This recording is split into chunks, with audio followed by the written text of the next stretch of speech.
जम्मू कश्मीर की गर्मियों की राजधानी श्रीनगर देश का एक प्रमुख पर्यटन स्थल है। यदि आप धरती का स्वर्ग अर्थात कश्मीर घूमने की योजना बना रहे हैं तो श्रीनगर कैसे पहुंचे, ये आपके सामने सबसे बड़ा सवाल होता है। श्रीनगर तक सीधी रेल सेवा नहीं है, यहाँ केवल सड़क और वायु मार्ग के जरिए ही पहुंचा जा सकता है। झेलम नदी के किनारे बसा श्रीनगर डल झील, खूबसूरत गार्डन और हाउस बोट के लिए प्रसिद्ध है। श्रीनगर में स्थित डल झील चारों ओर से मुगल गार्डन से घिरी है और इसमें हाउस बोट स्थित हैं तथा शिकारे चलते हैं। गौरतलब है कि श्रीनगर सड़क मार्ग के जरिए पूरे देश से जुड़ा हुआ है। श्रीनगर बस के जरिए आसानी से पहुंचा जा सकता है। श्रीनगर तक दिल्ली, पंजाब, हरियाणा आदि कई शहरों से सीधी बस सेवा है। इसके अलावा जम्मू शहर से भी सीधी बस सेवा श्रीनगर के लिए है। सड़क के रास्ते अगर आप श्रीनगर जा रहे हैं तो आपको जम्मू होकर ही जाना होगा। श्रीनगर दिल्ली से लगभग 859 किलोमीटर दूर है तथा दिल्ली से श्रीनगर का बस का किराया लगभग 1250 रुपये है तथा 18 से 19 घंटे का समय यात्रा में लगता है। इसी प्रकार जम्मू से श्रीनगर 266 किलोमीटर दूर है तथा बस का किराया 230 रुपये है। बस द्वारा जम्मू से श्रीनगर पहुंचने में लगभग 7.5 से 8 घंटे का समय लगता है। सड़क मार्ग से श्रीनगर जाने में हालांकि समय ज़्यादा लगता है, लेकिन रास्ते में मिलने वाली प्राकृतिक खूबसूरती आपकी सारी थकान मिटा देती है। ऐसी अद्वितीय प्राकृतिक खूबसूरती का लुत्फ आप हवाई यात्रा में नहीं उठा पाएंगे। आप जम्मू तक ट्रेन से भी आ सकते हैं, परंतु जम्मू से श्रीनगर आपको बस या टैक्सी से ही जाना पड़ेगा क्योंकि श्रीनगर तक रेल सेवा नहीं है। श्रीनगर बस स्टैंड पर उतरने के बाद आप ऑटो रिक्शा या टैक्सी से आपकी होटल या हाउस बोट तक पहुंच सकते हैं। ऑटो रिक्शा का किराया बहुत कम होता है, जो कि दूरी के आधार पर लिया जाता है। एरोप्लेन से श्रीनगर पहुंचना थोड़ा सा महंगा ज़रूर है, लेकिन सबसे बेस्ट तरीका यही है। श्रीनगर तक भारत के लगभग हर बड़े शहर से उड़ान सेवा उपलब्ध है। एरोप्लेन के जरिए दिल्ली से नॉन स्टॉप फ्लाइट से श्रीनगर पहुंचने में करीब 1.5 घंटा लगता है। यदि आप 2 से 3 महीने पहले फ्लाइट का टिकट बुक करा लेते हैं तो दिल्ली से श्रीनगर का नॉन स्टॉप फ्लाइट का किराया केवल 2500 से 3000 रुपये पड़ता है। यदि आप 1 या 2 स्टॉप फ्लाइट चुनते हैं तो किराया और भी कम हो जाएगा। एरोप्लेन से जाने में आपका बहुत सारा समय बचता है और रास्ते में कोई परेशानी भी नहीं होती। यदि आपके साथ छोटे बच्चे हैं तो हमारा आपको सजेशन है कि आप फ्लाइट के द्वारा ही श्रीनगर जाइए। Air Asia, Indigo, spice jet, Go Air, air India आदि एयरलाइंस दिल्ली से श्रीनगर के लिए प्रतिदिन कई उड़ानें संचालित करती हैं। श्रीनगर एयरपोर्ट पर उतरने के बाद आपको अपने होटल अथवा हाउस बोट तक जाने के लिए टैक्सी करनी पड़ेगी क्योंकि ऑटो रिक्शा तथा बस आपको एयरपोर्ट पर नहीं मिलेगी। श्रीनगर एयरपोर्ट से श्रीनगर सिटी अथवा डल झील तक का टैक्सी का किराया 700 से 800 रुपये है। आप यहाँ किराया कम करने के लिए बार्गेन नहीं कर सकते क्योंकि यहाँ टैक्सी यूनियन है तथा टैक्सी वालों की मोनोपोली है।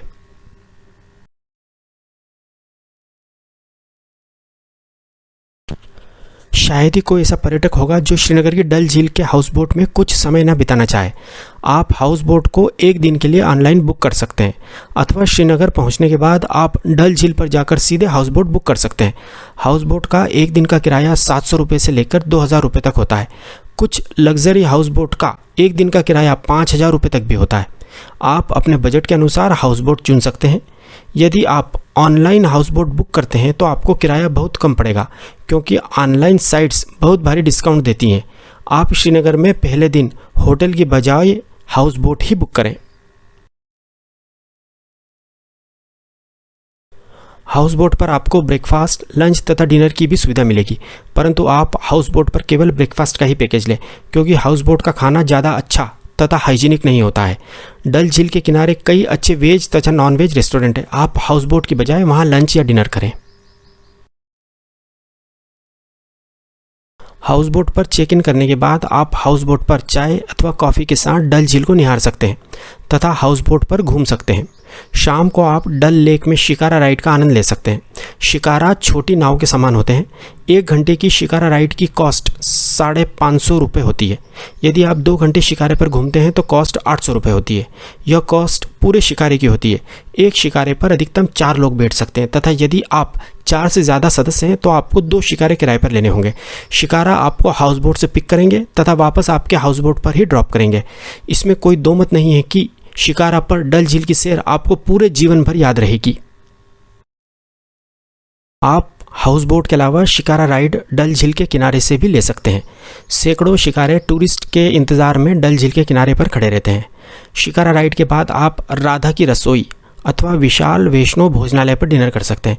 यह दोनों रेस्टोरेंट वेजिटेरियन है खाना बहुत स्वादिष्ट है तथा रेट भी रीजनेबल है। यह रेस्टोरेंट डल झील में हाउस बोट की श्रृंखला के पास स्थित है। रात में आप हाउस बोट से श्रीनगर की खूबसूरती निहारें, उसके बाद आप हाउस बोट में रेस्ट करें। इस प्रकार आपका खूबसूरत कश्मीर में पहला दिन समाप्त होता है। दूसरे दिन आप सुबह हाउस बोट पर ब्रेकफास्ट करें तथा अपना सामान पैक करें तथा पहलगांव के लिए प्रस्थान करें। हाउस बोट से आप नाव के द्वारा किनारे पर आएं तथा किनारे पर सैकड़ों टैक्सी खड़ी रहती हैं। उनमें से एक को आप पहलगांव जाने के लिए बुक करें। श्रीनगर से पहलगांव की दूरी लगभग 152 किलोमीटर है तथा टैक्सी का किराया 2500 रुपये है। टैक्सी वाला आपको रास्ते में कई खूबसूरत साइट्स जैसे कि अवंतीपुर रुइंस दिखाता हुआ ले जाएगा। अवंतीपुर रुइंस 1100 साल पुराना राजा अवंती वर्मन द्वारा निर्मित भगवान विष्णु का मंदिर है। हालांकि यह मंदिर टूट फूट गया है, परंतु फिर भी देखने लायक है। पहलगांव पहुंचने में आपको 5 घंटे का समय लगेगा, इसलिए आप रास्ते में किसी अच्छे ढाबे पर लंच कर लें। आपकी टैक्सी का ड्राइवर आपको इस मामले में गाइड कर देगा।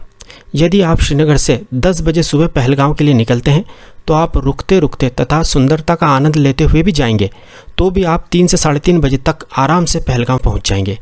यदि आपने पहले से होटल बुक कर रखा है तो आप वहां जाएं। यदि आपने ऑनलाइन होटल बुक नहीं किया है तो टैक्सी वाले की मदद से अपने बजट के हिसाब से 800 रुपये से 2000 रुपये पर डे का होटल बुक कर सकते हैं। इसके बाद आप पेमेंट देकर टैक्सी वाले को छोड़ दें तथा होटल में चेक इन करें। शाम की चाय या कॉफ़ी आप होटल के बाहर लान में बर्फीले पहाड़ों को देखते हुए पिए। यदि आपका मन करे तो आप होटल से बाहर वैली में टहलाएं।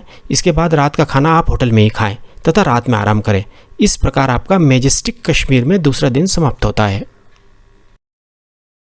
तीसरे दिन सुबह पहलगांव में अपने होटल में ब्रेकफास्ट करने के बाद आप होटल से ही चंदनवारी, बेतवा वैली तथा अरू वैली के लिए टैक्सी बुक कर सकते हैं।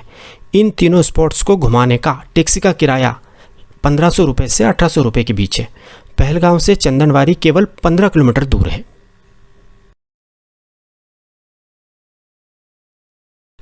चंदनवारी एक बहुत ही खूबसूरत स्पॉट है जहां से ऊंचे पहाड़, झूमते पेड़ और रंग बिरंगे फूल दिखते हैं। यदि आप यहां अप्रैल से अक्टूबर के महीने में आते हैं तो आपको वास्तव में लगेगा कि आप जन्नत में आ गए हैं। आप यहीं स्थित किसी ढाबे पर लंच करें। इसके बाद आप बेताब वैली जाएं।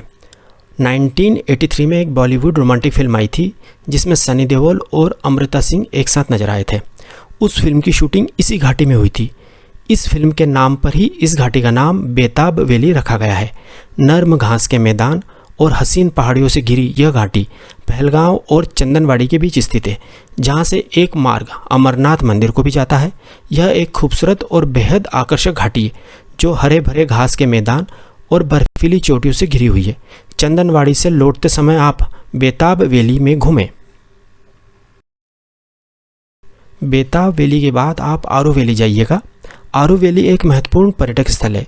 इस वैली के बीचों बीच एक नदी है जिसके किनारे आरू गांव बसा हुआ है। यहाँ आप हॉर्स राइडिंग, ट्रेकिंग आदि कर सकते हैं। इस वैली में आकर आपको स्विट्ज़रलैंड जैसा अनुभव होगा तथा आपका मन इस वैली से वापस जाने का ही नहीं होगा। आपका मन करेगा कि आप इसी गांव में बस जाएं। आरू वैली में आपको चाय नाश्ते की दुकानें भी मिल जाएंगी। आरू वैली के बाद आप पहलगांव घूमते हुए अपनी होटल में आ जाएं तथा रात का डिनर अपनी होटल में ही करें। चौथे दिन आप होटल में ब्रेकफास्ट करके गुलमर्ग के लिए निकलें। पहलगांव से गुलमर्ग की दूरी 140 किलोमीटर है तथा पहलगांव से गुलमर्ग पहुंचने में 4 से 4.5 घंटे का समय लगता है। आपको आपकी होटल से ही गुलमर्ग के लिए टैक्सी मिल जाएगी। होटल वाले तत्काल टैक्सी बुला देते हैं। टैक्सी का किराया 2500 से 3000 रुपये के बीच होता है।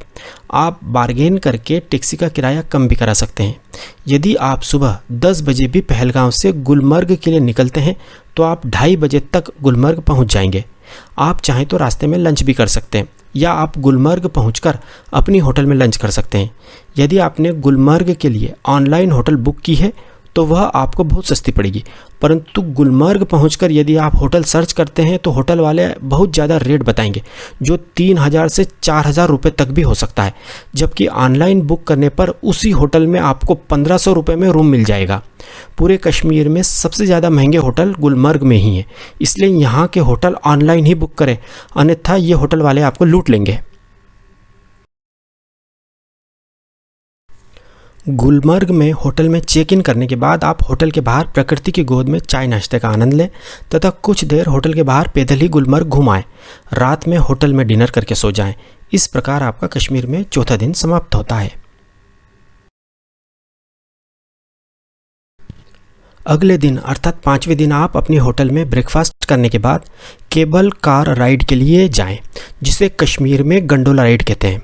आप पोनी अर्थात घोड़े पर बैठकर गंडोला राइड के टिकट काउंटर अर्थात स्टार्टिंग पॉइंट तक भी जा सकते हैं। आप गंडोला स्टार्टिंग पॉइंट तक अपने होटल से पैदल भी जा सकते हैं। यहाँ केवल 20 मिनट में पैदल पहुँचा जा सकता है। आप अपने बच्चों को घोड़े पर बिठा सकते हैं। यहाँ पर आपको टैक्सी करने की कतई ज़रूरत नहीं है। गंडोला राइड के 2 फेज़ होते हैं। पहला फेज़ गुलमर्ग से कुंगदूर का होता है। इसका किराया 740 रुपये है। सेकेंड फेज़ कुंगदूर से अपर वाथ तक का होता है। इसका किराया 950 रुपये होता है। यह किराया आने तथा जाने दोनों ओर का मिलाकर होता है। यहाँ कुल 100 केबल कार है। एक केबल कार 6 लोगों को ले जाती है। केबल कार पहले फेज़ में अर्थात कुंगदूर तक 2600 मीटर की ऊंचाई तक ले जाती है। इसमें 9 मिनट का समय लगता है। यदि आप सेकेंड फेज़ अर्थात अपर वात तक जाना चाहते हैं तो केबल कार आपको 3747 मीटर तक ऊपर ले जाती है। यहाँ पहुँचने में लगभग 12 मिनट लगते हैं। गंडोला राइड से फेज़ 1 या फेज़ 2 पर उतरकर स्नो एक्टिविटीज़ को एंजॉय किया जा सकता है। अब पर्यटकों के मन में यह सवाल उठता है कि फ़ेज़ 1 पर जाएं या फ़ेज़ 2 पर।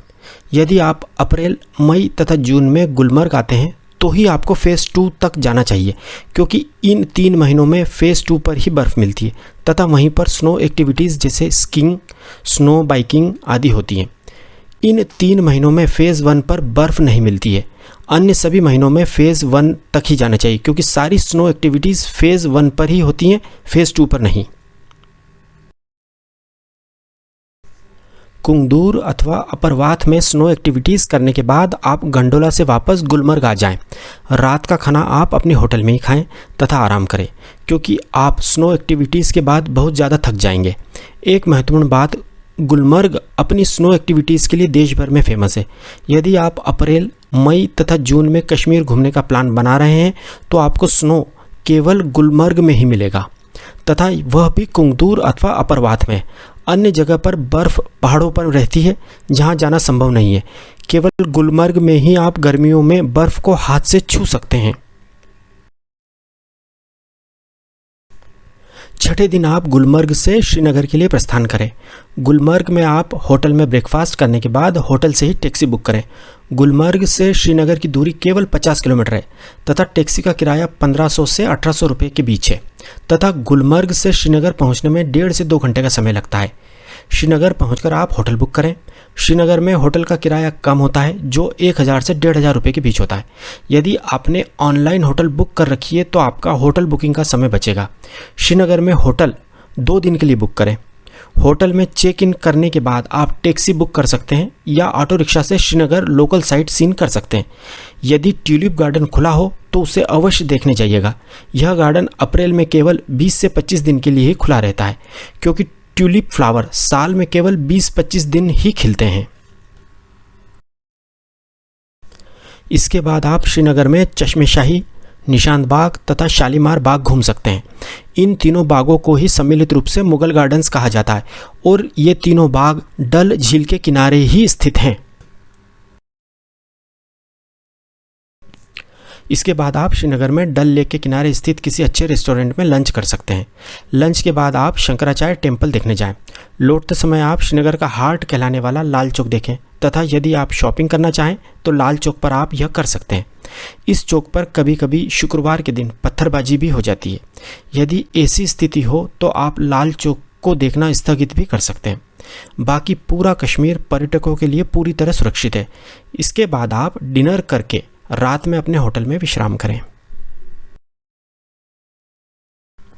अगले दिन अर्थात 7वें दिन आप जल्दी ब्रेकफास्ट कर लें तथा टैक्सी बुक करके सोनमर्ग के लिए निकलें। सोनमर्ग श्रीनगर से 81 किलोमीटर दूर है तथा सोनमर्ग पहुंचने में 3 घंटे का समय लगता है। श्रीनगर से सोनमर्ग जाने तथा वापस आने का टैक्सी का अधिकतम किराया 2500 रुपये होता है। सोनमर्ग के लिए आप सुबह 8 बजे तक निकल जाएं ताकि आप सोनमर्ग 11 बजे तक पहुंच जाएं।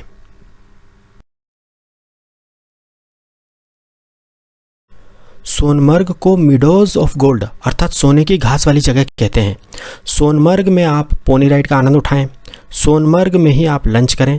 सोनमर्ग में घूमने के लिए 5 से 6 घंटे का समय काफ़ी होता है। आप सोनमर्ग से वापस श्रीनगर के लिए शाम को 4 बजे निकल जाएं ताकि आप अंधेरा होने से पहले श्रीनगर वापस आ जाएं। सोनमर्ग से श्रीनगर का रास्ता रात में बहुत ज़्यादा सेफ नहीं है। यदि आप ज़्यादा घूमना चाहते हैं तो सुबह श्रीनगर के होटल से और जल्दी सोनमर्ग के लिए निकलें। सोनमर्ग से वापस आने के बाद रात का खाना आप श्रीनगर में अपनी होटल में खाएं अथवा आप डल लेक के किनारे स्थित रेस्टोरेंट में भोजन करें। रात में अपनी होटल में विश्राम करें। अगले दिन अर्थात 8वें दिन सुबह का ब्रेकफास्ट करके आप होटल से चेकआउट करें तथा टैक्सी के द्वारा एयरपोर्ट अथवा रिक्शा के द्वारा श्रीनगर बस स्टैंड पर आ जाएं। होटल से एयरपोर्ट वापस जाने का टैक्सी का किराया 700 रुपये होता है। यदि आप फ्लाइट से दिल्ली या कहीं और जा रहे हैं तो एयरपोर्ट पर अपने गंतव्य स्थान के लिए बोर्डिंग करें। यदि आप बस से जा रहे हैं तो श्रीनगर से जम्मू के लिए बस का टिकट ले लें तथा वापस अपने घर की जर्नी एंजॉय करें।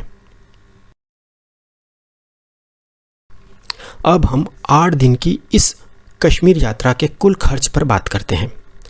4 लोगों का दिल्ली से श्रीनगर तथा रिटर्न श्रीनगर से दिल्ली का फ्लाइट का किराया 20,000 रुपये।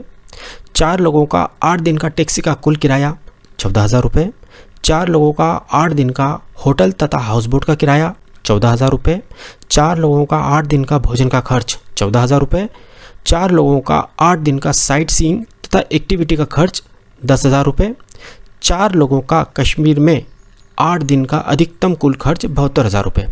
इसे हम 4 से भाग देते हैं तो प्रति व्यक्ति अधिकतम कुल खर्च 18,000 रुपये आता है। इस प्रकार आप केवल 18,000 रुपये में शानदार तरीके से फ़्लाइट को शामिल करते हुए कश्मीर घूम सकते हैं। यदि आप फ़्लाइट की जगह बस से कश्मीर आते हैं तो प्रति व्यक्ति खर्च घटकर केवल 15,000 रुपये ही होगा। यदि आप ऑनलाइन होटल बुक कर लेते हैं तो होटल का खर्च 14,000 रुपये से घटकर केवल 9,000 रुपये ही आएगा। तो अब इंतज़ार मत कीजिए, जल्दी ही कश्मीर घूमने का प्लान बनाइए और अधिक जानकारी के लिए हमें मैसेज करें। यदि आपको हमारी जानकारी सही तथा उपयोगी लगी हो तो हमारे चैनल एक्सप्लोर इंडिया विद विकास को सब्सक्राइब ज़रूर कीजिएगा। Thank you.